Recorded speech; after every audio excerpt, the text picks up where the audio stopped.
जाएगा और आपका परलोक भी बन जाएगा। प्रेमी भाई बहनों, उस मालिक को पाने के लिए तुम्हें कोई घर बार नहीं छोड़ना है, तुम्हें कोई जात बिरादरी नहीं बदलनी है, तुम्हें कोई बाल बच्चे नहीं छोड़ने हैं, तुम्हें कोई जंगलों पहाड़ों में नहीं भटकना है, तुम्हें कोई काले नीले पीले कपड़े नहीं पहनना है, तुम्हें कोई गर्म पानी ठंडे पानी में गोता नहीं लगाना है, तुम्हें कोई साधु सन्यासी और बाबा नहीं बनना है। अरे भाई, तुम अपने अपने घर परिवार में रहो, अपने अपने बाल बच्चों के साथ रहो, अपने अपने समाज में रहो, समाज की रीत नीत और नियम के अनुसार रहो, मेहनत और ईमानदारी से काम करो और 24 घंटे में से घंटा 2 घंटा समय निकाल करके सुमरन ध्यान और भजन करिएगा। यही दौलत तुम्हारे काम आएगी। बाकी सब रगड़े झगड़े ये सब तुम्हारे यहीं पड़े रह जाएंगे। सुई की एक नोक भी तुम्हारे साथ नहीं है। बड़े बड़े राजे महाराजे आए, सारी जिंदगी उन्होंने ये किला बनाते बनाते गुजार दिया। आज उनके किलों को जाकर देखिए, आज खंडहर बने पड़े हुए। विश्व विजेता सिकंदर सारी दुनिया पर राज करने का ख्वाब देखता था, वो भी मुट्ठी खोल करके चला गया। अरे कोई क्या साथ लेकर जाएगा? जो चीज तुम्हारे साथ में जाने वाली है वो केवल परमात्मा की भक्ति है। इसलिए प्रेमी भाई बहनों, वो दौलत कमा लो जो अंत समय में तुम्हारे काम आवे। सुमरन ध्यान और भजन नित्य नियम से आप लोग करिएगा। और देखो प्रेमी भाई बहनों, हमारी आपसे छोटी सी प्रार्थना है कि आप सभी लोग शाकाहारी रहिएगा, क्योंकि हमारे गुरु महाराज ने शाकाहार पर विशेष जोर दिया। गुरु महाराज हमारे कहते थे कि बच्चे बच्चियों, तुम लोग शाकाहारी रहना, शाकाहार का प्रचार करते रहना, इसी से देश और दुनिया में भारी परिवर्तन होगा। प्रेमी भाई बहनों, परिवर्तन कोई आंदोलन करने से नहीं होगा, परिवर्तन कोई तोड़फोड़ करने से नहीं होगा।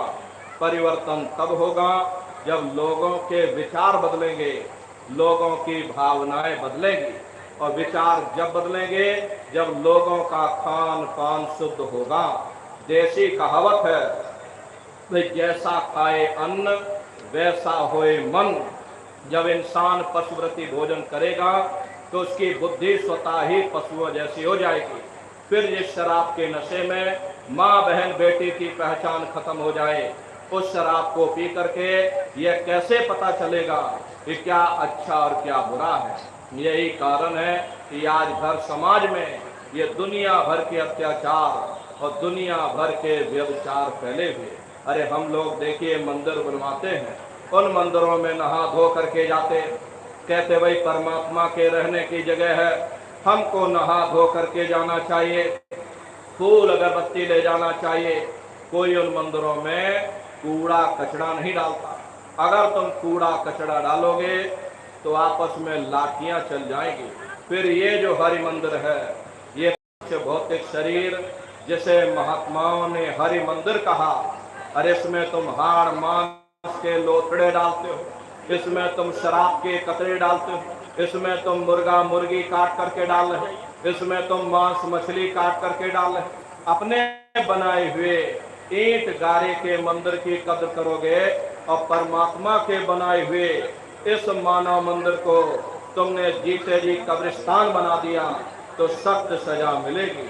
अरे महात्माओं ने लिखा है कि तिल भर मच्छी खाए के कोट गौ दे दान, काशी करवट जा मरे और निश्चय नरक निदान। यदि तिल भर भी मच्छी खा करके फिर चाहे कोटान कोट गौओं का तुम दान करो और काशी में जाकर के मत्था रगड़ते रगड़ते अपनी पूरी जिंदगी वहां पर गुजार दो, फिर भी तुमको तुम्हारे गुनाहों की सजा मिलेगी, कोई बच नहीं सकता।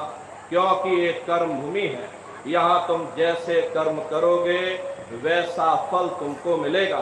देखिए इस कर्म भूमि पर कृष्ण भगवान तक नहीं बच पाए। उस समय बाली को छिप करके बाण मारा था, वही बाली कृष्ण अवतार में बहेलिया बन करके आ गया। कृष्ण भगवान के पैरों में पद्म चमकता था, हिरण की आंख समझ करके और बहेलिये ने निशाना मार दिया, और जब पास में आकर के देखा कृष्ण भगवान थे। अफसोस करने लगे।